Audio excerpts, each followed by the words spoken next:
सांझ का रहस्य। राजा राजीव लाल का साम्राज्य। राजा राजीव लाल का साम्राज्य सदियों से शक्तिशाली माना जाता था। उनका दरबार भव्य, उनका प्रजा खुशहाल और उनका राजमहल दूर दूर तक प्रसिद्ध था। पर एक दिन अचानक ऐसा हुआ जिसकी कल्पना कोई नहीं कर सकता था। सांझ के समय जैसे ही सूर्य डूबा, महल की घंटियों की आवाज अचानक बंद हो गई। अगले ही पल साम्राज्य में अजीब सन्नाटा छा गया। खबर फैली कि 8,130 लोग अचानक मृत्यु के शिकार हो गए। यह संख्या इतनी भयावह थी कि दरबार में हड़कंप मच गया। राजा राजीव लाल स्वयं दरबार में आए और मंत्रियों से पूछा, यह क्या हुआ? कौन जिम्मेदार है? मंत्रियों ने कहा कि कोई असामान्य बीमारी या युद्ध का संकेत नहीं है। सभी मृतक स्वस्थ और सजीव दिखाई देते थे, पर अब उनकी सांसें थम चुकी थीं। राजा ने रात भर सोने की कोशिश की, पर एक अजीब नीली रोशनी उनके राजमहल के मुख्य हॉल में चमक रही थी। जैसे ही उन्होंने हॉल की ओर कदम बढ़ाए, उन्हें पुरानी प्राचीन लिपियों वाली किताब मिली। किताब पर लिखा था, जो आत्मा साम्राज्य का रहस्य जाने, उसकी संख्या अनंत से कम नहीं होगी। राजा ने समझा कि यह कोई प्राकृतिक घटना नहीं, बल्कि दिव्य शक्ति का संकेत है।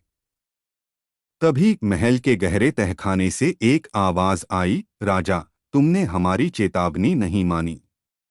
यह केवल शुरुआत है। राजा राजीव लाल ने देखा कि तहखाने की दीवार पर अजीब चित्र उभर आए थे, पुराने देवी देवताओं की आकृतियां, जिनकी आंखें लाल चमक रही थीं। चित्र जैसे जीवित हो उठे थे। राजा के दिल में डर के साथ साथ सवाल उठ रहा था, क्या साम्राज्य के रहस्य और भी घातक हैं? जैसे ही राजा ने तहखाने का दरवाजा खोला, हवा में गहरी गर्जना और अजीब चमक फैल गई। अचानक सारे मृतक जीवित हो उठे, पर उनकी आंखों में अजीब चमक और अनजान भय था। यह दर्शाता था कि साम्राज्य का रहस्य केवल मृत्यु नहीं, बल्कि एक दिव्य शक्ति का परीक्षण था। राजा ने समझा कि सच्ची शक्ति केवल भौतिक साम्राज्य में नहीं, बल्कि अपने कर्म और जिम्मेदारी में होती है। भय और रहस्य का सामना साहस और विवेक से करना ही असली शक्ति है। उसने प्रण लिया कि अब वह अपने साम्राज्य को केवल शक्ति से नहीं, बल्कि ज्ञान और न्याय से चलाएगा। और इस प्रकार राजा राजीव लाल का साम्राज्य एक अद्भुत रहस्य और सीख के साथ अमर बन गया। सीख है, सच्ची शक्ति केवल साम्राज्य में नहीं, बल्कि अपने कर्म और जिम्मेदारी में होती है।